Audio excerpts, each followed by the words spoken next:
kehidupan kami, yaitu rancangan damai sejahtera, bukan rancangan kecelakaan. Memberikan kepada kami semua hari depan yang penuh dengan pengharapan.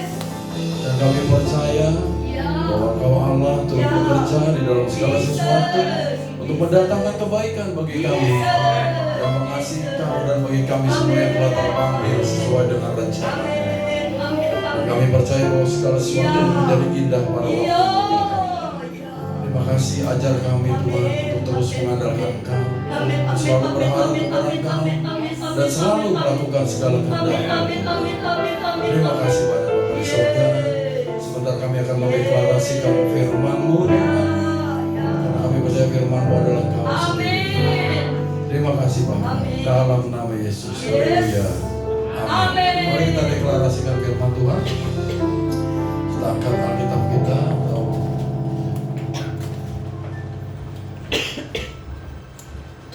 Dalam hitungan yang ketiga, 2, 3. Aku percaya firman-Mu berkuasa. Aku percaya firman-Mu dapat mengubah seluruh hidupku. Aku percaya firman ini adalah Tuhan sendiri.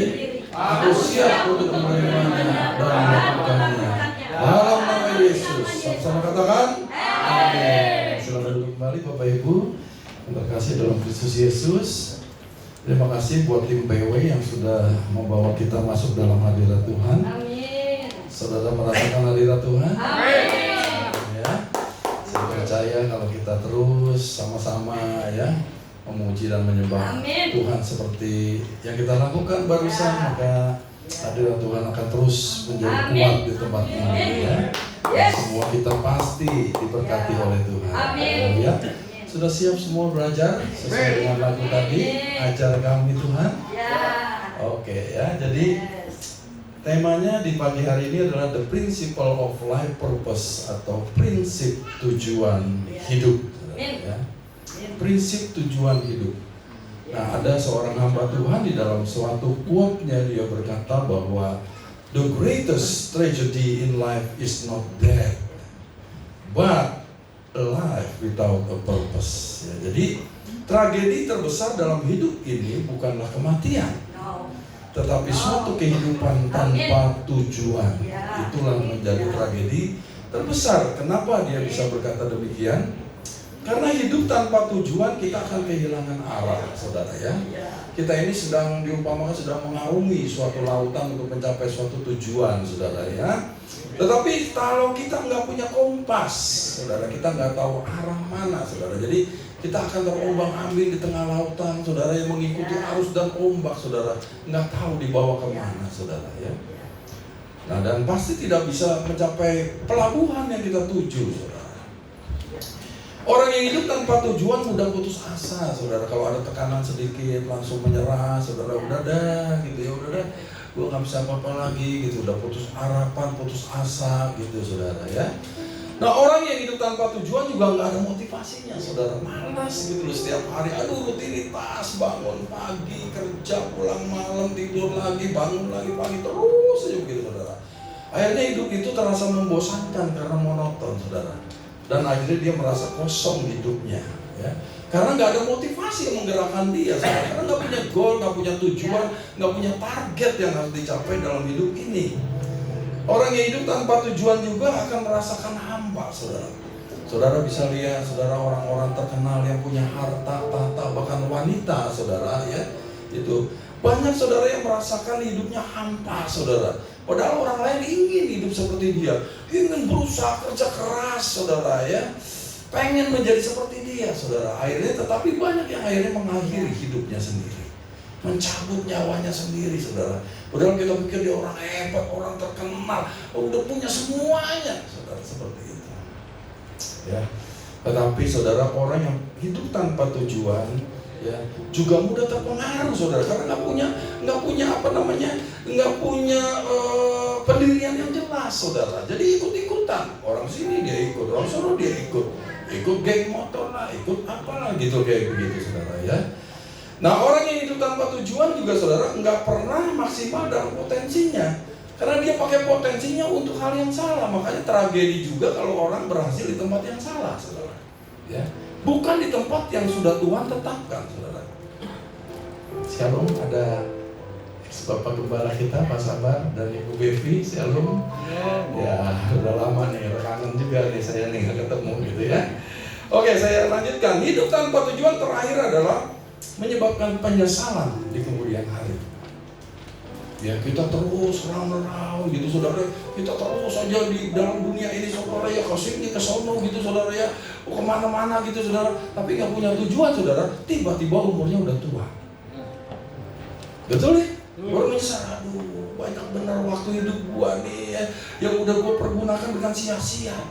Tetapi bukan tujuan itu sebetulnya yang harus dicapai, saudara.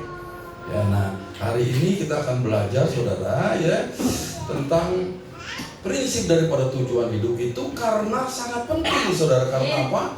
Karena yang pertama berhubungan dengan alasan mengapa segala sesuatu ini ada, dan berhubungan juga dengan kepenuhan hidup atau ya fulfillment in life ya.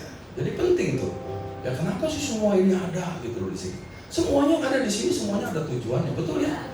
Bahkan kita sendiri ada tujuannya, saudara. Semua yang ada di dalam diri kita, organ-organ tubuh kita ada tujuannya, betul ya? Ada yang di sini gak ada tujuannya, semuanya ada. Mau lampu ada tujuannya, saudara. Mau monitor ada tujuannya, mau mic ada tujuannya, semuanya ada tujuannya, betul ya? Dan juga yang kedua itu adalah bicara mengenai kepenuhan hidup supaya kita bisa puas dan berbahagia, saudara. Jadi apabila kita tahu dan mengenapi tujuan hidup kita, saudara. Amin ya. Nah, sekarang saya akan mulai dengan memahami tujuan daripada hidup, saudara. Ya, memahami. Kemana nih saya hari ini? Kalau lama apakah bisa? Kayaknya udah.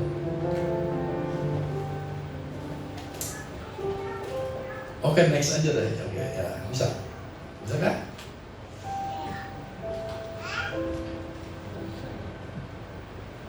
Oke, next, Luang. Ya. Saya mulai dengan memahami tujuan hidup. Ya. Setiap orang itu ingin hidupnya berhasil. Kayaknya saya nggak perlu tanya lagi ya. Pasti semuanya ingin hidup berhasil, betul? Ada yang mau nggak berhasil? Saya jamin semua kita pengen hidupnya berhasil, betul ya?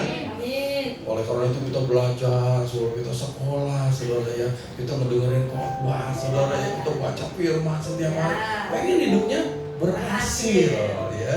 Nah, kemudian ukuran dari keberhasilan, ya, apa ukurannya dong kalau gitu, ya? Ukuran dari keberhasilan. Ukuran dari keberhasilan itu adalah kepuasan hidup. Next, ya. Oke, bisa Pak? Bisa. Kasih. Oke, ukuran dari keberhasilan itu adalah kepuasan pribadi. Banyak orang, saudara, udah punya 3 harta, tahta, wanita, pria, begitu, saudara, masih belum puas juga, saudara, betul? Udah kaya, waduh, korupsi lagi supaya tambah kaya, saudara. Waduh, saudara ya, udah punya istri 1, pengen istri 5. Gitu banyak yang gak puas, saudara. Berarti dia belum berhasil, saudara. Ya. Nah, kepuasan pribadi sekarang, puas itu adalah ukuran dari keberhasilan. Nah, sekarang kepuasan pribadi itu didapat apabila tujuan hidupnya terpenuhi. Kalau tujuan hidupnya gak terpenuhi, gak pernah bisa puas, saudara. Rasanya kok terus saja kayak minum air laut, saudara. Semakin diminum semakin haus, gitu ya. Nah, oleh karena itu memenuhi tujuan hidup harus menjadi sasaran utama setiap orang. Jadi tujuan hidup itu harus bisa diketemukan oleh setiap orang dan dijalani, saudara, supaya hidupnya sukses. Nah, tujuan itu adalah niat di dalam pikiran sang pencipta atau ya sang produsen atau the maker yang mendorongnya untuk menciptakan sesuatu atau produk tertentu. Jadi tujuan itu selalu mendahului ciptaan atau produk, betul ya? Saudara, kalau orang mau punya rumah misalnya, apakah rumahnya langsung jadi gitu? Kalau orang mau buat rumah gimana? Pertama kali pasti ada tujuannya dulu dong, ya. Jadi selalu dimulai dengan tujuan. Mau rumah apa nih? Rumah tinggal, rumah makan, rumah sakit, rumah duka, rumah untuk pendidikan, rumah untuk penginapan dan sebagainya. Betul. Setelah ditetapkan tujuannya, baru saudara, arsitek mulai mendesain saudara, supaya tujuan tadi bisa tercapai. Amin. Didesain sedemikian rupa saudara, supaya bisa berfungsi untuk menggenapi tujuannya. Amin. Setelah arsitek selesai saudara, maka orang sipil masuk saudara. Dia tentukan dimensinya saudara, strukturnya. Ya, ada substructure saudara, ada yang namanya upper structure seperti itu. Ada di bawah tanah, ada yang di atas tanah saudara. Ya, kemudian dihitung kekuatannya, dimensinya ditentukan saudara. Baru akhirnya dapat seluruh beban rumah itu.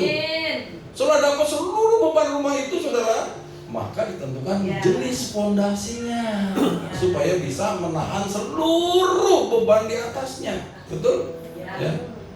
Nah, setelah itu baru saudara dicari tanah dasarnya yang bisa mendukung fondasi tersebut. Betul ya? Nah, ini saudara, semuanya barulah dikerjakan, dieksekusi, baru jadi rumah. Betul?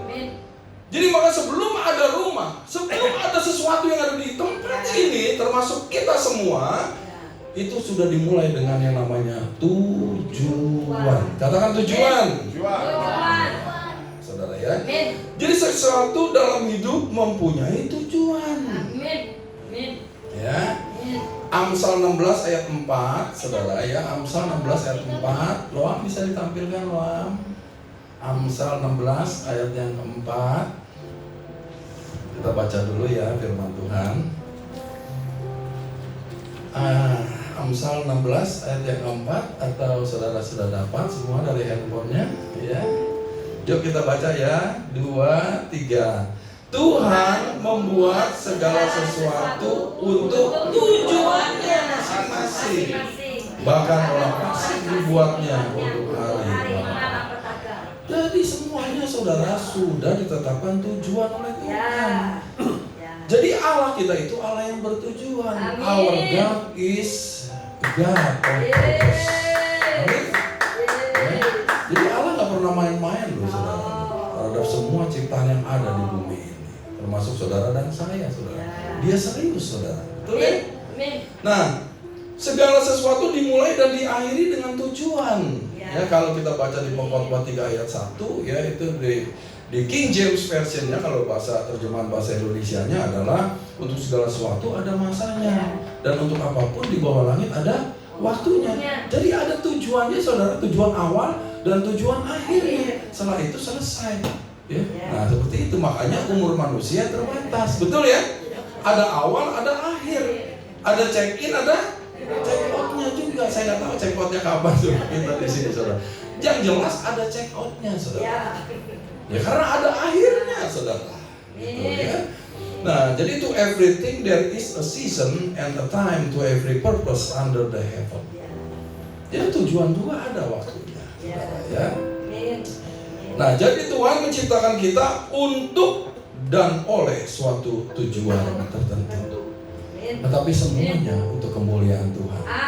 Sebab segala sesuatu adalah dari Tuhan dan oleh Tuhan dan kepada Tuhan, dan bagi Tuhanlah kemuliaan sampai selama-lamanya. Amin. Nah, Kejadian 1 ayat 26 saudara dikatakan, berfirmanlah Allah, baiklah kita menjadikan manusia menurut gambar dan rupa kita, supaya, semua orang katakan supaya itu adalah tujuan. Tujuannya apa sih Tuhan menciptakan manusia menurut gambar dan rupanya? Ada tujuannya saudara ya. Di sini untuk berkuasa atas ikan-ikan di laut, burung-burung di udara, atas ternak dan atas seluruh bumi, dan atas segala binatang melata yang merayap di bumi. Jadi Tuhan menciptakan kita serupa dan segambar dengan Allah, ada tujuannya. Amin. Efesus 2 ayat yang 10 ya, karena kita ini buatan Allah, diciptakan dalam Kristus Yesus untuk, semua orang katakan untuk. Jadi ada tujuannya saudara. Ya. Untuk apa? Untuk melakukan pekerjaan baik yang dipersiapkan Allah sebelumnya. Dia mau supaya kita hidup di dalamnya. Jadi sebelumnya udah dipersiapkan saudara tujuan itu. Amin. Saudara tahu apa nggak tahu saudara tujuan hidup saudara, tapi Tuhan telah menetapkan tujuan dalam hidup saudara. Amin. Ya. Jadi walaupun kita nggak tahu tujuan hidup kita nih saudara sekarang gitu ya. Tetapi saudara, tujuannya ada dalam hidup kita. Amin. Ya. Jadi saudara itu makanya disebut berharga di mata Tuhan. Betul? Yes. Kalau kalian tujuannya nggak berharga, saudara. Makanya dia beri kemampuan kepada kita supaya tujuannya bisa digenapi. Maka dikasih potensi, ada talenta, ada karunia, ada bakat, kemampuan, kekuatan, kreativitas diberikan kepada kita. Supaya apa? Supaya tujuannya digenapi. Allah berkepentingan agar tujuannya tergenapi. Amin. Ya semua saudara ya, pabrik pembuat saudara, misalnya mobil Toyota kayak Honda, BYD gitu ya, Samsung kayak apa, Apple gitu, dia pengen saudara ya, itu yang dia buat, yang dia produksi bisa berhasil sesuai dengan tujuannya. Amin. Nggak ada saudara pembuat yang ingin produksinya gagal, nggak ada saudara, betul ya? Makanya Allah menginginkan kita semua berhasil dalam hidup ini. Amin. Ya, nah sekarang kita akan belajar nih ya prinsipnya. Ya prinsip ya. Sekarang definisinya dulu dah, apa sih sebetulnya prinsip itu gitu ya. Prinsip itu adalah asas, saudara. Asas itu adalah kebenaran yang menjadi pokok dasar berpikir, bertindak, berperilaku dan sebagainya. Jadi ditentukan oleh prinsipnya. Ya, Dr. Miles Monroe dia berkata kembali, kebenaran dasar dengan penerapan universal itulah yang disebut dengan prinsip. Jadi kebenaran yang berlaku di seluruh muka bumi ini, saudara. Mau di Indonesia, mau di China, mau di Amerika sama. Itu yang disebut dengan prinsip, saudara. Ya. Nah, prinsip itu mengatur dan mengungkapkan ya pelaksanaan dan perilaku normal dari segala sesuatu, saudara, ditentukan oleh prinsip. Bahkan pernikahan kita pun ada prinsipnya, saudara. Ya, bagaimana kita mengelola keuangan ada prinsipnya, saudara. Bagaimana kita berelasi ada prinsipnya, semuanya ada, saudara ya. Nah, prinsip itu sama seperti sebuah mercusuar, saudara. Ya, ada hukum yang nggak boleh dilanggar. Saudara tahu apa gunanya mercusuar? Ya, itu di mana dekat tempat kerjanya Pak Sabar dulu ada mercusuar ya Pak ya di situ ya. Jadi saudara, ya itu mercusuar itu adalah untuk menunjukkan arah, untuk menunjukkan saudara tanda bahaya tidak boleh dilewati, saudara. Kalau dia langgar, maka kapal itu akan hancur, saudara, berantakan, saudara. Begitu ya, karena di situ ada batu karang, ada tebingnya, itu ditunjukkan oleh mercusuar, saudara, gitu, ya. Nah itulah jadi prinsip nggak boleh dilanggar. Apalagi kayak prinsip gravitasi misalnya, kalau benda dari atas dijatuhkan kemana? Jatuhnya ke atas atau ke bawah? Ke bawah. Ada yang nggak percaya di sini? Kemudian naik ke lantai 30, buka kaca jendela, saudara, kemudian lompat, saudara. Wah, ini ke atas nih jatuhnya. Jadi apa, saudara? Jadi perkedel, saudara. Ya dimakan doang, saudara ya. Karena apa? Nggak bisa dilanggar. Mau di Indonesia, mau di China, mau di Amerika, sama hukum itu berlaku. Itulah yang disebut dengan prinsip. Amin. Ya. Makanya kita belajar tentang prinsip sekarang. Ya. Demikian juga prinsip-prinsip tujuan hidup itu menguasai dan menunjukkan fungsi dari tujuan hidup. Ya. Nah, kita akan belajar di sini ada 7 prinsip dasar yang merupakan ciri tujuan hidup seperti rancangan Tuhan.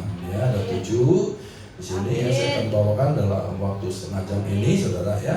Nah, prinsip yang pertama, Tuhan itu adalah sumber atas tujuan hidup. Jadi semua tujuan itu ya ditetapkan dan berasal dari Tuhan, saudara. Ya. Jadi semua kita yang ada di sini ya ditetapkan tujuan dari Tuhan, saudara. Bukan dari orang tua, bukan dari gembala, bukan dari kakak rohani, bukan, saudara. Tetapi dari Tuhan sendiri. Jadi keberadaan kita di sini, saudara, itu juga sesuai dengan kemauan Tuhan. Amin. Maka jangan ada yang merasa dirinya, waduh, nggak berharga gitu, saudara. Bahkan saudara bukan dikatakan berharga aja, tetapi milik pusakanya Tuhan. Amin. Waduh, kalau barang pusaka, saudara, udah mahal, saudara ya. Waduh, itu ditempatkan luar biasa harganya. Waduh, saudara, perhatiannya, perawatannya, perlindungannya berbeda, saudara, daripada barang biasa, betul ya? Gitu. Nah, jadi Tuhan itu adalah sumber dari tujuan hidup. Jadi setiap pencipta saudara atau creator saudara atau the maker memulai segala sesuatunya dengan tujuan. Sebelum memulai proses produksinya, tadi saya sudah jelaskan ya. Jadi semua harus dimulai dengan tujuan. Bahkan bangku yang kita dudukin di sini saudara, itu juga ditetapkan tujuannya dulu saudara. Tujuan bangku adalah untuk diduduki orang saudara. Nah jadi kalau dia didudukin, walaupun berat tuh bangku ya, dia sukses karena sesuai dengan tujuannya. Tapi kalau dia kosong, berarti nggak sukses karena nggak memenuhi tujuannya saudara. Ya gitu ya, dianggurin. Makanya tugas saudara supaya bangku ini sukses, saudara bawa jiwa. Amin. Iya dong. Kasihan tuh saudara. Jadi anggurin bangkunya gitu. Nah itu, Tuhan itu adalah sumber dari tujuan hidup itu sendiri, ingat ya. Nah, alam itu penuh dengan bukti bahwa ia menentukan tujuan dari sesuatu sebelum ia menciptakannya, saudara. Jadi sebelum Tuhan menjadi pencipta, saudara, ia sudah merencanakan dan merancang banyak hal yang akan ia firmankan untuk menjadi kenyataan. Betul ya? Jadi sebelum dia menjadi pencipta, karena pada waktu dia menjadi pencipta tuh dia udah menciptakan, baru dia disebut dengan pencipta. Tapi sebelum dia berfirman untuk mencipta, di dalam dirinya udah full saudara, dengan rencana dan tujuan saudara. Baru setelah itu dia berfirman maka semuanya jadi saudara. Betul ya? Nah jadi saudara, sifat Tuhan untuk berencana itu juga kita bisa lihat di dalam Alkitab saudara ya. Nih di dalam Kejadian 6, 9-22, ia atau Allah kita bertujuan menyelamatkan Nuh dari air bah yang akan menghancurkan bumi sebelum ia memerintahkan Nuh membangun sebuah bahtera. Jadi sebelum sebuah bahtera dibangun pun Allah udah ada rencana tujuannya saudara. Gitu ya. Nah, ia juga yang menetapkan Esau putra Ishak bahwa yang tua akan menjadi hamba kepada yang muda, yaitu Yakub adiknya sebelum Ribka melahirkan anak. Jadi sebelum melahirkan Tuhan udah menetapkan tujuan nih, ya Esau harus menjadi, dan tuannya adalah Yakub, saudara kayak gitu. Ya. Ia memutuskan bahwa putra Raja Daud Salomo yang akan membangun bait Tuhan jauh sebelum Salomo dilahirkan. Luar biasa ya. Jadi makanya saudara, kalau Alkitab berkata saudara, ia telah memilih kita sebelum dunia dijadikan, itu ia dan amin adanya. Allah kita itu Alfa dan Omega. Saudara. Jadi saudara ini sebetulnya udah diselesaikan Tuhan di dalam kitabnya. Baru setelah selesai ditulis semuanya, ditarik kembali, baru saudara dilahirkan. Betul nggak? Jadi saudara, ceritanya Tuhan itu, bukunya Tuhan itu pasti bestseller dan diakhiri dengan kesuksesan. Amin. Ia menetapkan seorang perawan akan melahirkan seorang anak sebelum Roh Kudus turun ke atas Maria. Jadi udah 700 tahun yang lalu sebelumnya di Yesaya udah dinubuatin saudara. Udah ditaruh tujuannya kelahiran Yesus untuk apa saudara, dan bagaimana gitu. Udah semuanya direncanakan saudara. Ia juga menentukan Paulus untuk menjadi pemberita Injil kepada orang-orang non-Yahudi sebelum ia mengutus Ananias untuk berdoa bagi Paulus supaya ia dapat melihat. Ya. Jadi udah dirancang gitu loh jauh-jauh hari. Ya, termasuk saudara dan saya. Amin. Dan rancangannya adalah rancangan damai sejahtera, memberikan kita hari depan yang penuh pengharapan.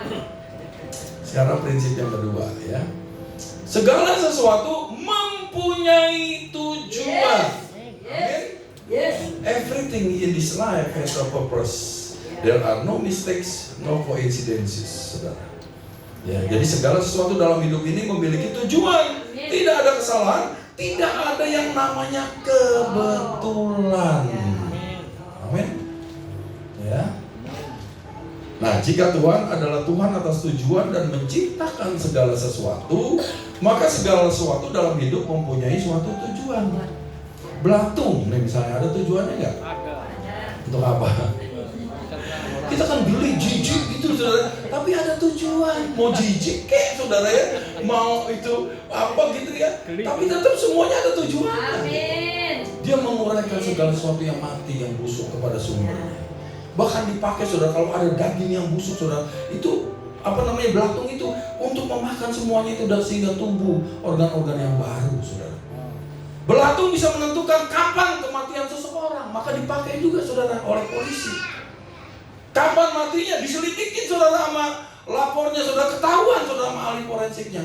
Oh matinya sekian jam, oh matinya sekian hari. Itu dari belatung saudara, kalau saudara mau tahu. Gitu ya.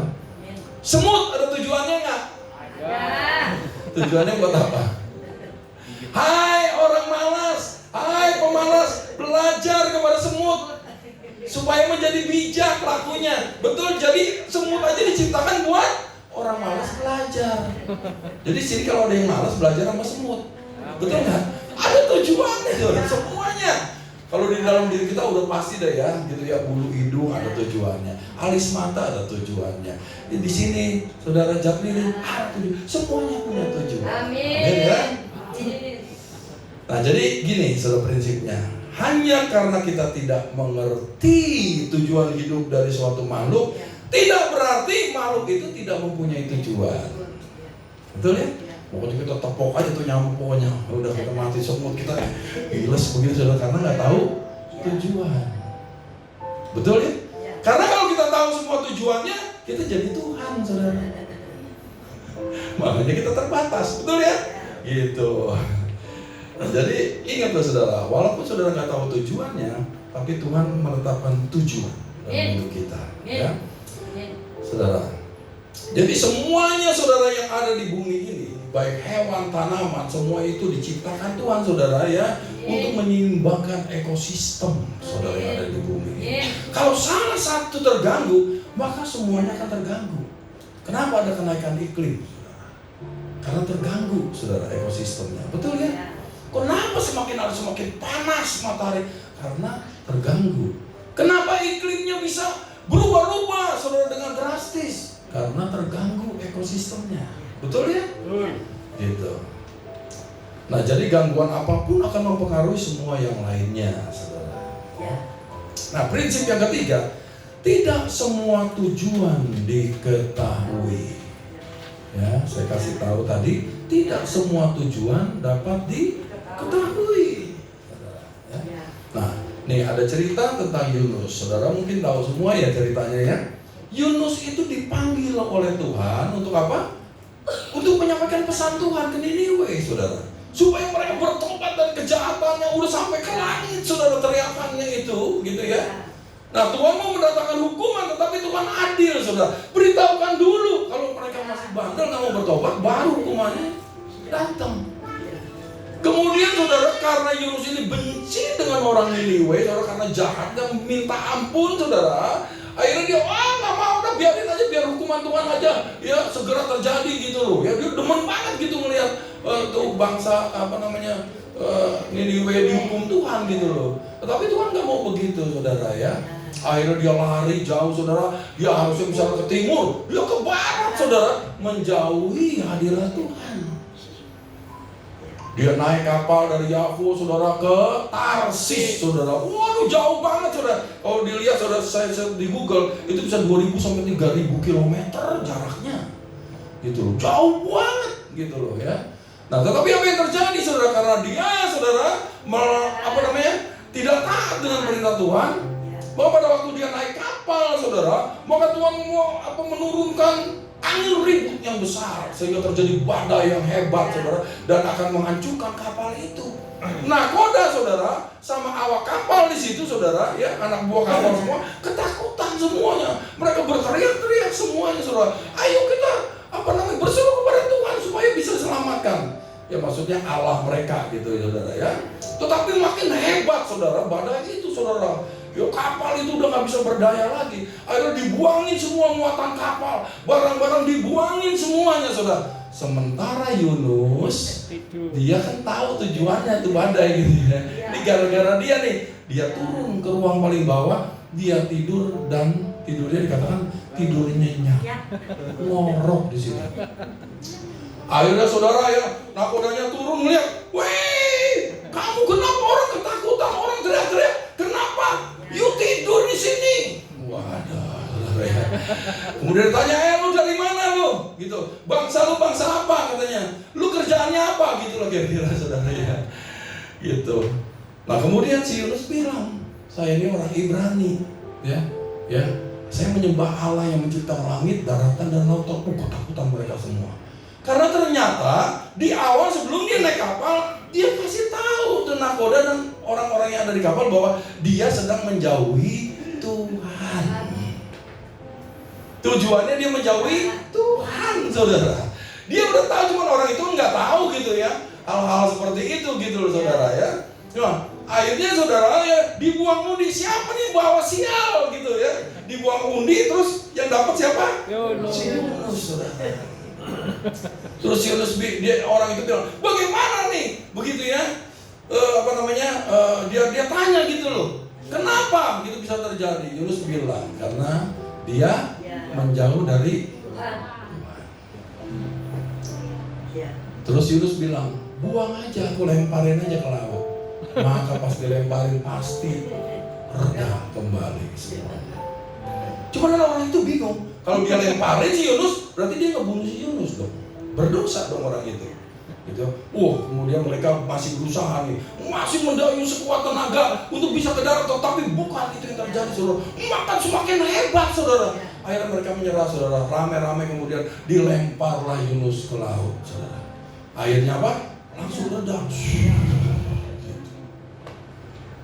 Ya saudara, nah jadi gini, masalah-masalah pelaut itu bukan badainya, melainkan ketidaktahuan tentang tujuan dari badai itu. Kalau mereka tahu tujuannya, nggak perlu mereka buang-buang banyak muatan, nggak perlu mereka buang banyak beban, nggak perlu dibuang segala macam, saudara.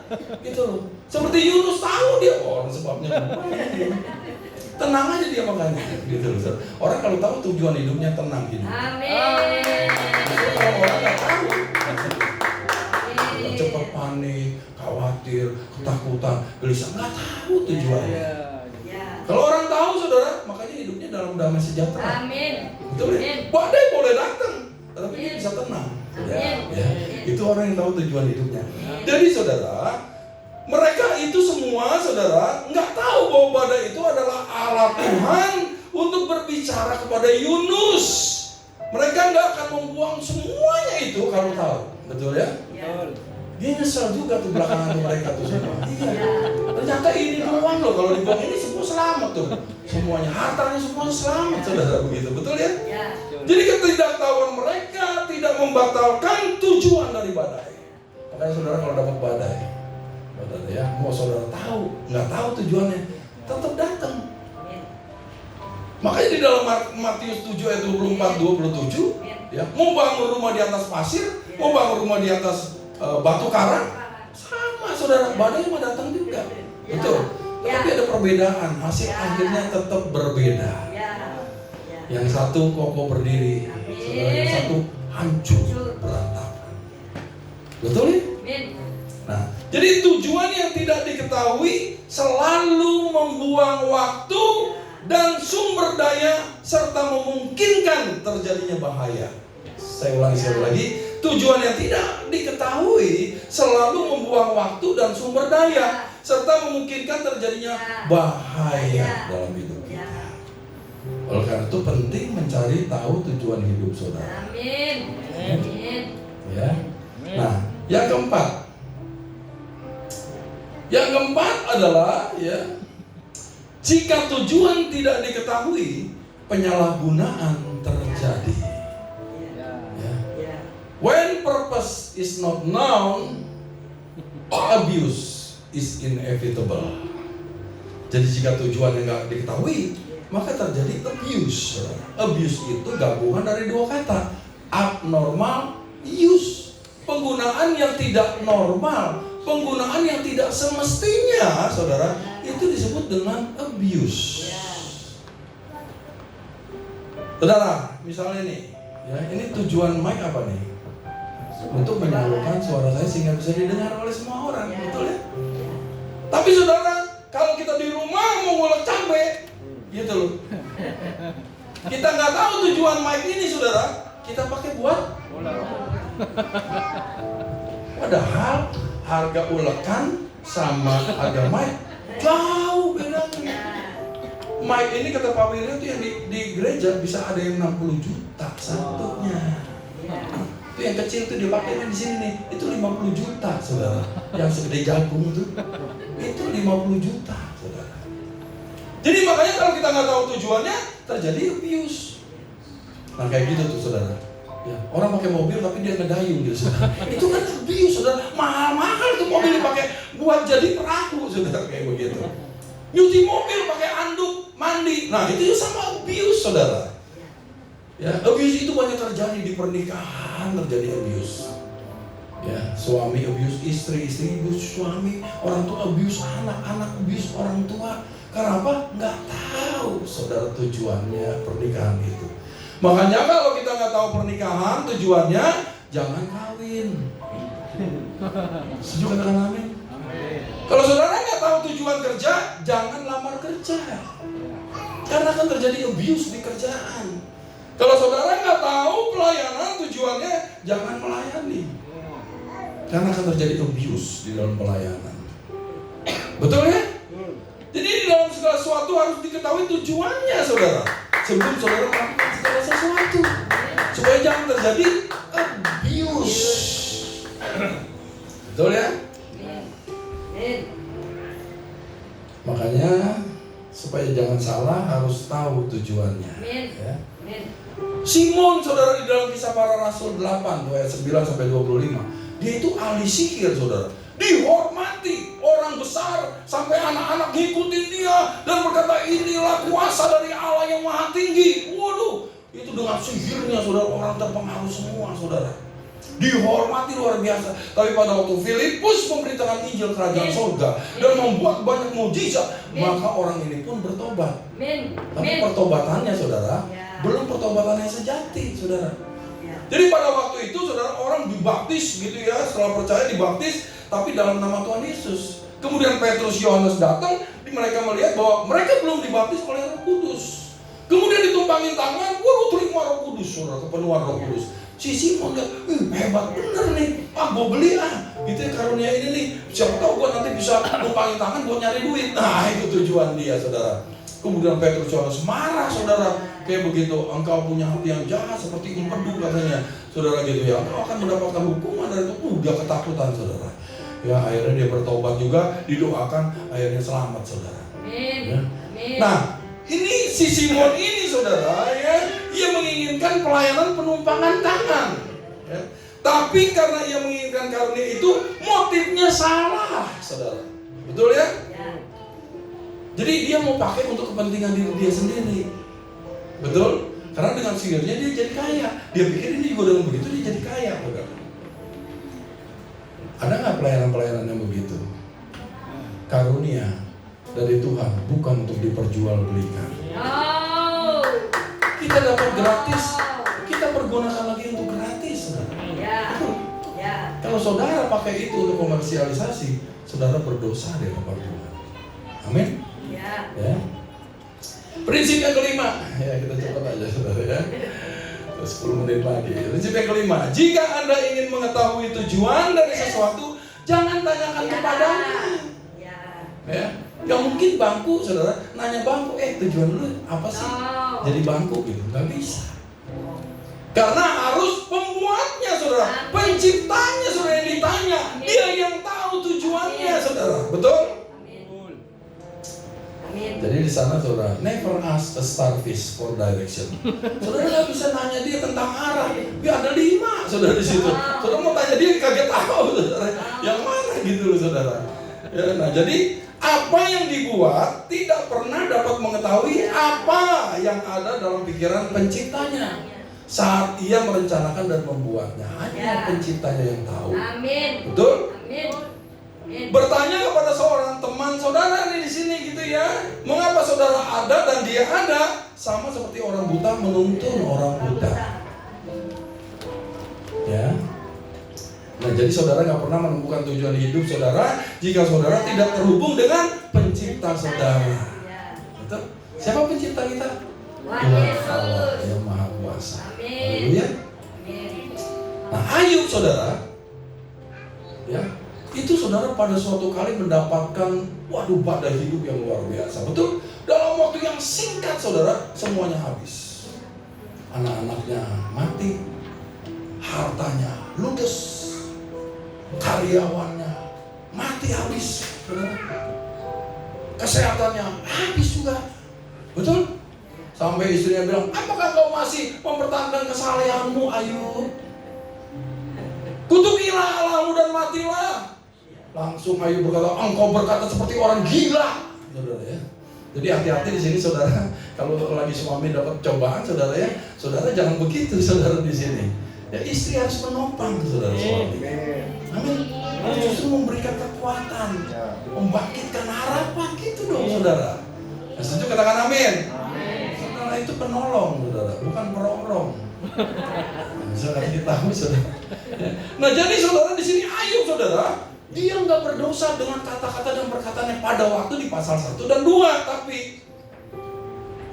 sebetulnya kitab Ayub itu nggak perlu sampai lama-lama. Pasal 3 harusnya udah stop.